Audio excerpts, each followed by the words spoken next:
how do the SEALs deal with fatigue, soreness, and the beatdown of BUDS and SQT without getting injured? Well, you just get used to it. And again, I say this all the time, BUDS and the SQT, which is the kind of the initial training after you get done with BUDS, which is the basic underwater demolition SEAL training.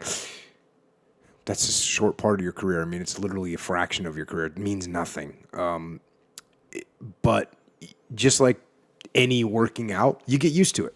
And if it's like when you work out, if you haven't worked out for a long time, or someone that just starts working out from nowhere, never worked out before, they're going to be sore as hell when they first work out. I just had this happen to me because I went on the road. I went on a road trip, multiple back-to-back road trips, and I went overseas, came back. When I came back, I got sick. So I was, for like 3 weeks, I hadn't squatted heavy at all. I had no body. All I did was body weight squats, pistols, just lunges. That's how I worked my legs. There's just no weight, so you just do what you can do in a hotel room in some strange part of Europe. And when I came back, I was all happy, and I got on that squat.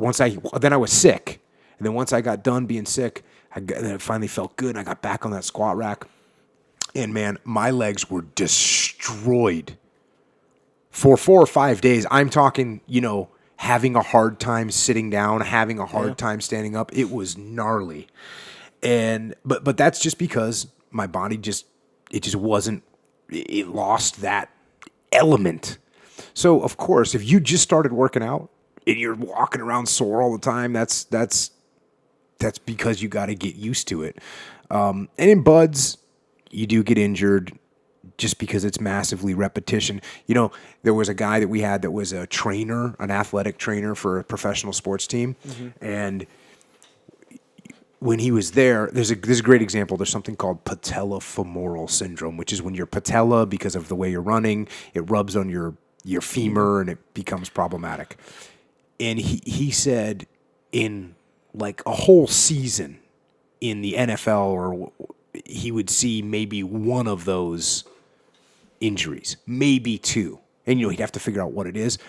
And when he was working in BUDS, he would literally see 30 of those a week.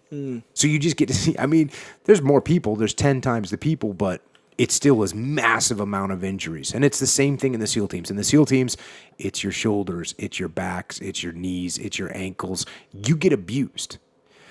And it's not the working out that does it to you. It's not working out. It's carrying a guy on your shoulder over the rocky terrain out in the desert and tripping on an ankle. That's what you get hurt. It's jumping off of a wall and you land on a cinder block that breaks and that's the kind of stuff. The working out doesn't really do it to you. One of the things when I was a task unit commander and we were going through land warfare training, and I would work out every day and I would roll with guys, like teach them some jiu-jitsu and then roll with them. And I would, guys are, because we're working hard during the day or during the night.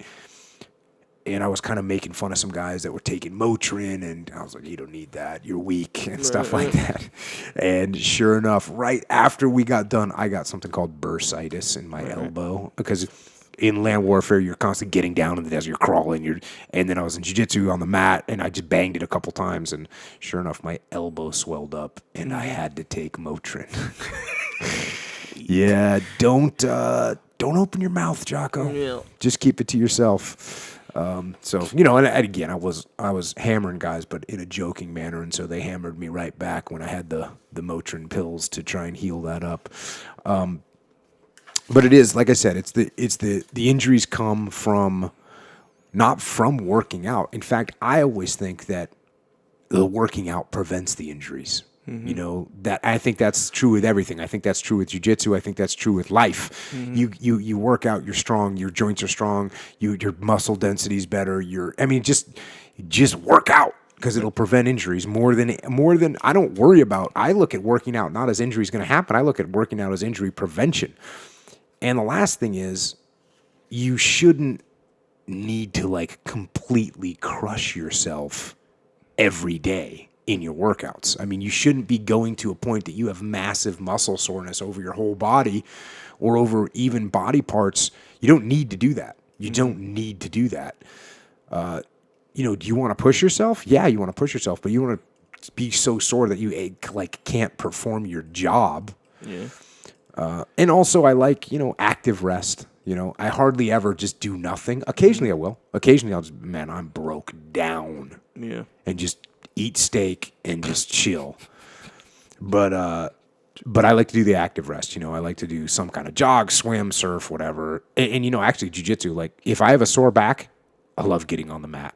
It just loosens everything up, feels so good. But that's only at a certain level. Yeah. Because when you're a white belt or a blue belt or a purple belt, man, that's just a battle. You're getting off the mat sore. I don't get off the mat sore from jiu-jitsu seldom.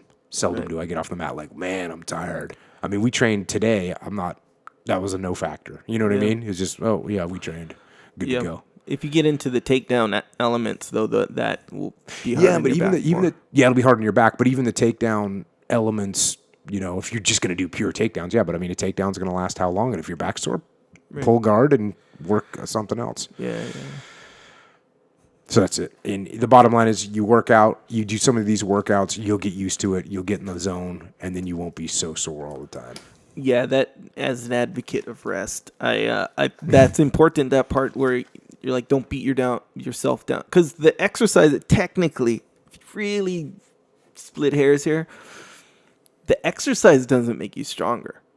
The recovery from the exercise is when you get stronger. So yeah, the exercise is part of the whole system that makes you strong. But when you recover from that exercise, that's when you're stronger. I'll give you that. So yeah. But the workout itself is what induces the recovery, so. Sure. Yeah, so there you go. I guess so it's all kinds of different philosophies, right? Different approaches. Yeah. Like you prefer the active rest and not going hard every day. Some people, they prefer go hard every day, but then they'll have a straight up 2-3 days off. That's completely, true. But yeah, recovery from the exercise, that's the ticket right there. Yeah, and when I say go hard, I mean like the muscular, destroy. Like if you can do squats until you can't walk, you can't do that all the time. Yeah. And you don't need to. Right. You need to initiate the growth. You don't need to destroy them. Yeah. And you can do, you can, but with the metabolic conditioning, you really can destroy yourself a lot more often. And if you're doing it right, you shouldn't really be getting muscularly sore from your metabolic conditioning. Yeah. If you're doing it right. Right. But then again, isn't that really a spectrum as well? It is a spectrum. Like a Metcon can be like a heavier, it can be quicker with. That's the beauty of working out. That's why you should never get bored with working out, because you can change it up.